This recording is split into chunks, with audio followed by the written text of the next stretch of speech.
Magandang araw mga kaibigan. Bigyan natin ng reaction, opinion itong post ng ABS-CBN News. Tungkol po ito sa resulta ng investigasyon ng Southern Police District. Sino yung suspect sa larin sa pagpapaputok sa Senado kagabi. Natukoy na nila. At ito, medyo, I don't know, paano mag-react ang palasyo nito. Kasi unang nag-akusa si Senator Amy na may nahuli daw silang NBI agents. Ang sabi ng NBI is si BBM ang nag-utos sa NBI na huliin, arestuhin si Bato at all cost kahit may mamamatay man dyan, arestuhin. Todo deny naman si BBM. Hindi gobyerno ang nag-utos niyan. Walang kinalaman ang gobyerno. Pakinggan muna natin ang kanyang pahayag. Siya mismo ang nagsasalita. Pag nakita ninyong grupo na kasibilyan at may hawak ng mga mahaba, mga akusayon, yun naman sa Sergeant at Arms ng Senado. So lahat ng nakikita ninyong naka-uniforme o naka-armado ay nandun, ay tiga doon. Nandun sila talaga, doon sila nag-duty. At isa pa ay nais kong maibigay sa inyong lahat, wala pong instruction kahit na kanino na hulihin si Senator Bato. Ano? Walang instruction na huliin si Senator Bato. Pumasok nga ang mga NBI agents at naghabulan. Walang instruction na huliin si Bato. Ano ba naman itong ating presidente? At ang nangyari, ang NBI, sinabihan ko nung lumabas yung resolution ng Supreme Court, ang alas 4 yung kaninang hapon, ay sinabi ko, umalis na kayo dyan. Nag-comply naman sila. Kaya... ibig sabihin, may nauna siyang utos sa NBI. Di ba ganon? May utos siya sa NBI, arestuhin si Bato. Kaya lang, mayroong direktiba ng Supreme Court. Dahil nagsampa ng kaso si Bato at pinapasubmit ng comment ng Supreme Court yung Administrasyong Marcos. That's the only time na inutosan niya ang NBI na mag-withdraw. Kailang yung unang pagpasok, sa pagkakaintindi ko, utos niya. Nung kausap ko si Director Matibag, sabi niya walang NBI doon. Nandito lahat kami sa opisina. At ayun. Wala daw NBI sa loob ng Senate compound. Hindi daw NBI nagpaputok. Mamaya, ikuha natin yung resulta ng police investigation dahil NBI ang nahuling nagpaputok. Ano ba yan? Nais kong mapaalam na sa lahat ng ating mga kababayan, itong pangyayari na ito, ay tayo maging kalma lang po. Nakausap ko na si Senate President Alan Cayetano at nag-agree kami. We agree that the thing to do now is to tell our people all to calm down and we will get to the bottom of this. Alamin natin kung sino ang gumawa nitong gulo na ito. Ito ba ay talagang nagka-enkwentro lang o ito ba ay may kasama sa mga distab? Yun. Baka daw kasama sa destabilization. Destabilization na. Taga-NBI ang nagpaputok according to the investigation ng mga pulis. Nabuking? Susimula ng gulo. Kailangan po natin malaman yan. Kaya mag-iimbestiga sabay ang Senado at saka ang PNP tungkol dito. Masasabi ko lang at para hindi po mag-alala ang taong bayan, hindi po gobyerno ang gumawa nito. Walang pumasok na tigalabas na sundalo, na militar, na NBI sa Senado. Hindi po natin alam kung sino yun. Na sumubok na pumasok at saka dahil doon ay nagkaputukan. Alamin po natin. Yan. Hindi taga-gobyerno, sabi niya. Baka destabilization lang. Ito po. ABS-CBN News update. Naaresto ang isang armadong lalaki na hinihinalang nasa likod ng pamamaril sa loob ng Senado nitong Miyerkules ayon sa Southern Police District. Kinilala ang suspect na si alias Mel Oragon na isa umanong driver ng National Bureau of Investigation. Pasok, Ante Claire. Huwag nyo namang utuin ang taong bayan. Sabi nyo, walang utos.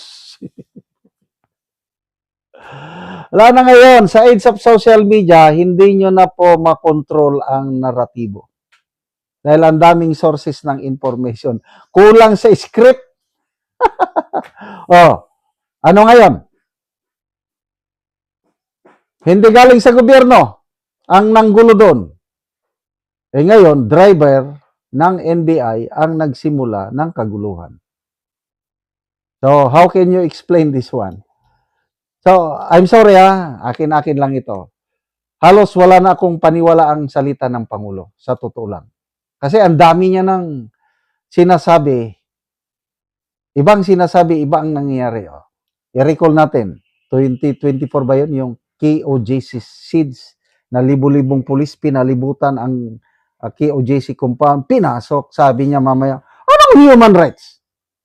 Ang mga pulis na pumasok doon, walang baril. Walang baril. Mismo si General Torre sa Senate investigation, inamin niya na may baril ang mga pulis na pumasok sa KOJC. Yan ang ating Pangulo. Ang dami niya nang sinasabi na yung nung kampanyahan pa, midterm election. Ang unang nakarating sa Tacloban, walang iba kundi si Senator Francis Tolentino na MMDA chair noong una.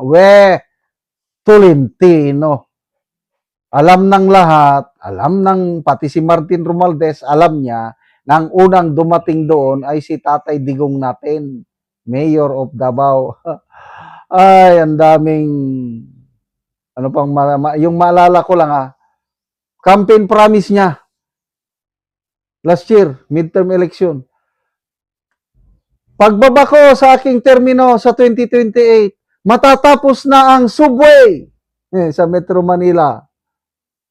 Anong sabi ng DOTR Secretary? Anong sabi ng NEDA or DepDep Secretary? Hindi yan matatapos sa 2028. Sa ano pa yan? Pinaka is 2032 pa. O ano ngayon? Paniniwalaan nyo pa ba ang Pangulo? Bahala kayo kung maniwala kayo. Basta ako, halos wala na siyang sinasabi na paniniwalaan ko pa dahil iba ang sinasabi, iba ang nangyayari sa ground. Bigyan natin ng reaction, opinion itong video posted by Balisong Channel, Facebook Reel. Nagsalita na po ang Pangulong Marcos tungkol sa nangyaring kaguluhan, putukan, teleserye, teledrama sa Senado.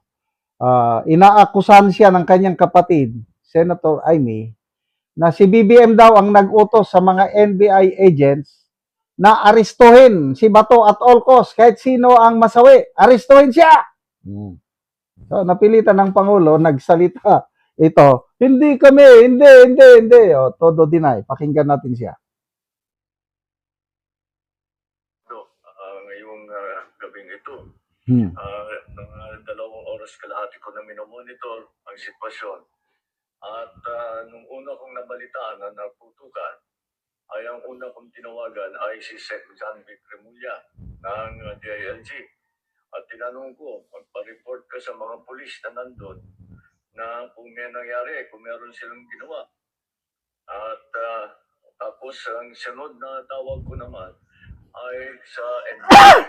At tinanong ko sa mga NBI at Director Matibag, kayo ba ay pumasok sa Senado? Sabi niya, wala kang instruction. Ang sabi sa akin, wala kang instruction, sir.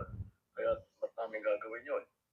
Kaya masasabi ko sa ating mga kababayan, yung nakikita po ninyo na naka-uniforme sa loob, sa mga sa news, ang mga naka-uniforme doon, 2 klase. Yung PNP, police, na naka-duty sa Senado. Nandun sila para bantayan ng Senado, para mag-crowd control, para mag-secure ang Senado. Yung isa pang may hawak na naka-uniforme ay yung Marines, may Marine Detachment na nandun talaga sa Senado, tiga dun sila. Ang pagtrabaho nila is secure ang Senado at magbigay ng yung nakikita ninyong honor guard. Yan lang ang sundalo o pulis na nasa loob, tiga doon ang nandun. Yung isa pang nakita ninyong grupo na kasibilyan at may hawak na mga mahaba, mga kusayon, yun naman sa Sergeant at Arms ng Senado. So lahat ng nakikita ninyong naka-uniforme o naka-armado ay nandun, ay tiga doon. Nandun sila talaga, doon sila nag-duty. At isa pa ay nais kong maipida sa inyong lahat, wala pong instruction kahit na kanino na hulihin si Senator Bato. Ah! At ang nangyari, ang NBI ay sinabihan ko nung lumabas yung resolution ng Supreme Court, ang alas 4 yung kaninang hapon, ay sinabi ko, umalis na kayo dyan. At nag-comply naman sila. Kaya nung kausap ko si Director Matibag, sabi niya walang NBI doon, nandito lahat kami sa opisina. At ayun po, ay nais kong mapaalam na sa lahat ng ating mga kababayan, itong pangyayari na ito, ay tayo maging kalma lang po. Nakausap ko na si Senate President Alan Cayetano at nag-agree kami. We agree that the thing to do now is to tell our people all to calm down and we will get to the bottom of this. Alamin natin kung sino ang gumawa nitong gulo na ito. Ito ba ay talagang nagka-enkwentro lang o ito ba ay may kasama sa mga distab o nagsusimula ng gulo? Kailangan po natin malaman yan. Kaya mag-iimbestiga sabay ang Senado at saka ang PNP tungkol dito. At masasabi ko lang at para hindi po mag-alala ang taong bayan, hindi po gobyerno ang gumawa nito. Walang pumasok na tigalabas na sundalo, na militar, na NBI sa Senado. Hindi po natin alam kung sino yon na sumubok na pumasok at saka dahil doon ay nagkaputukan. Alamin po natin. Kinukuha po natin, kinukulikta natin ngayon lahat ng ebidensya na nandiyan. Maraming salamat po. Kalma lang po. Asahan ninyo yung gobyerno po ninyo. Hindi gagawin. Magandang gabi po. Ay, nako. Oh, hindi daw gobyerno ang gumawa. Naniniwala ba kayo? Wala daw siyang utos sa NBI. We were not born yesterday. Oh, yun lang. Tell it to the Marines. Tingnan natin dito kung anong reaksyon ng taong bayan. 20,000 ang nag-react. 14,000 ang tumatawa, 3,900 ang galit sa pahayag niya. 1,400 lang ang naniniwala o nag-like. So, wala pang mga 2% lang ang naniniwala sa sinasabi ng Pangulo na wala siyang kinalaman. Basa tayo sa mga comments. Ronnie Oriendo, bantay kanyor, walay impeachment, nahitabo, 2028 is waving. Faye Luna, di naman gagalaw ngayon kung walang nag-utos. Sabi nga ni Senator Amy, di ba, may nahuli daw ang Sergeant at Arms sa Senado na NBI agents dahil bumalik daw doon kasi sa loob bumalik sa loob pagkatapos ng putukan dahil naiwan niya ang tactical bag. Nahuli. Nag-confess daw yung NBI agents nang nag-utos daw sa kanila ay si BBM mismo at ang utos is arestuhin si Bato at all cost. So, I don't know, sinong paniniwalaan na natin ngayon? Ano pa? Edonan, iba talaga kapag ngagba. Joel Valentin, nagmura na siya. Ibang utak ng presidente ng Pilipinas. Joje Malaki, so ordered the NBI. Bakit gumagalaw ang NBI kung hindi nag-utos ang Pangulo? Ano ba ito? Castor Cabandes, bakakon ka, ngagba. Art Ventur, NBI will never do an action without the instruction from the head, especially who's about the capture of the Senate. Rex Celestre, multo ang gumawa kasi gobyerno mo maraming ghost. Ay, nako. I don't know sa inyo kung paniwalaan nyo siya o hindi. Basta ako, tinanaw ako ng aking kaibigan sa US. Anong ginagawa ng presidente? Bakit pinapabayaan niya ng ganyan? Ang sagot ko lang is weak leadership. Yan lang. As simple as that. Mahina ang Pangulo kaya nagkakaganito tayo. Tama si Tatay Digong. Napakahina niyang leader. Bigyan natin ng reaksyon itong post ni Attorney Franklin M. Quijano. Kilala ko ito. Taga Iligan City, dating mayor sa Iligan. Isinare niya ang statement ni Senator Amy Marcos tungkol sa kaguluhang nangyayari sa Senado, lalo na yung putukan kagabi. Ang sabi ng NBI agents, inutusan daw sila personally and directly ni BBM, yung presidente. Arrest, bato at all cost kahit sino pa ang mamamatay. Kahit sino pa ang madali, basta pasukin si Bato ngayon din.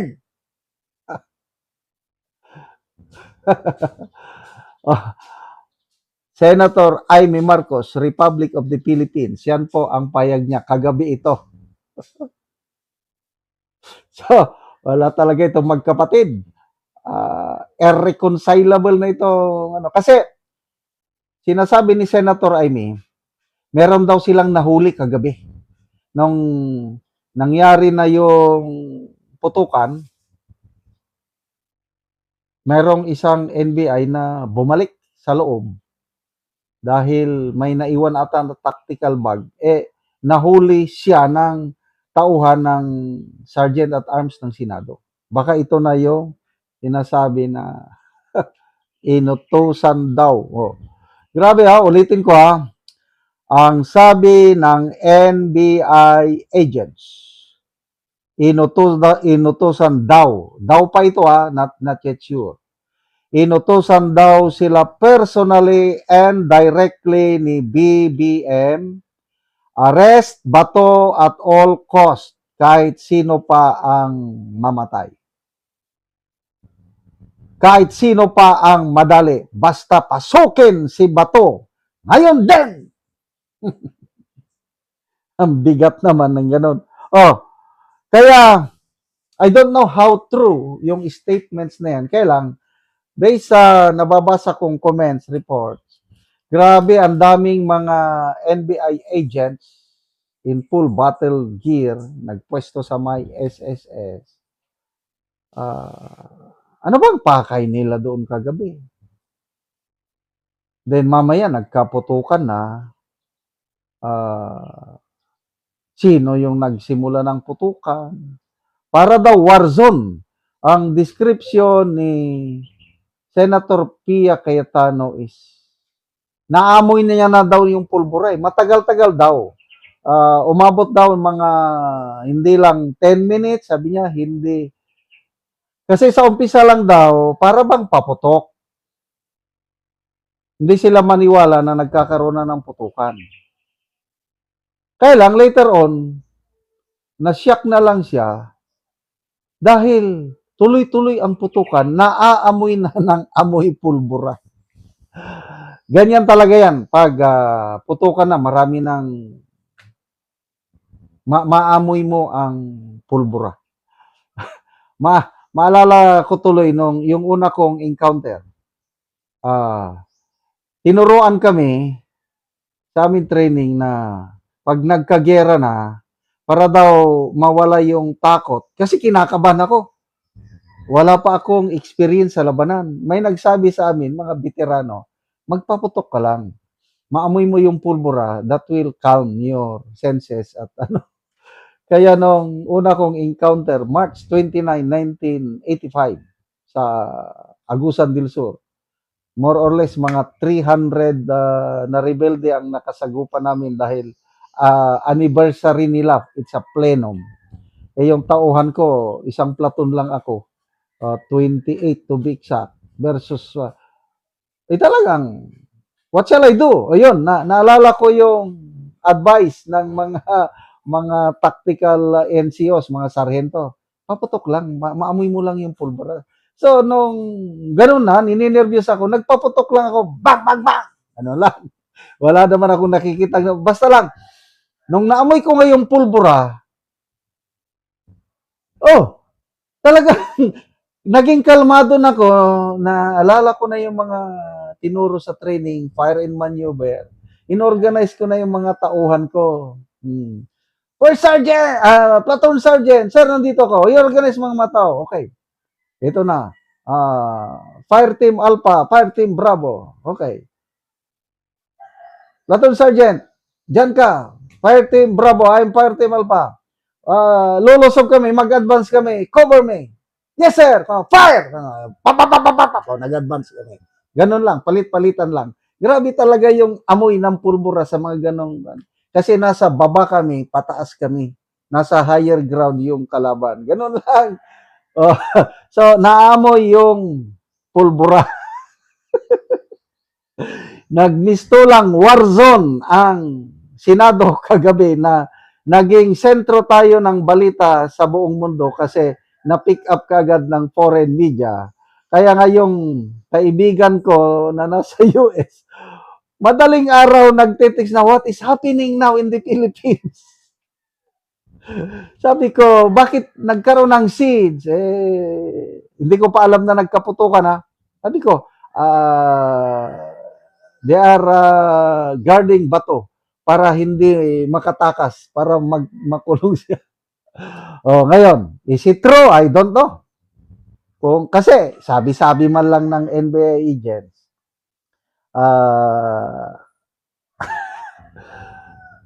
ano na ito, nagiging katatawanan na tayo talaga. Nagiging teledrama. Nobody expected this to happen. Yung kudita na lang sa Senado, teledrama na yun, no? Yung wrestling kay Bato, wrestling daw yun eh. Kaya lang, dinescribe ni Senator Bato is sinalubong daw siya ng 2 female agents ng NBI declaring na they are arresting Senator Bato. Kung ikaw aarestuhin na, ilang buwan kang nagtago dahil alam mong aresto, nandyan na sa harapan mo yung aresto sa'yo. Tapos mga babae. Kaya ang ginawa daw niya, ginanon niya yung 2 babae. Kasi hinawakan na daw siya sa balikat eh.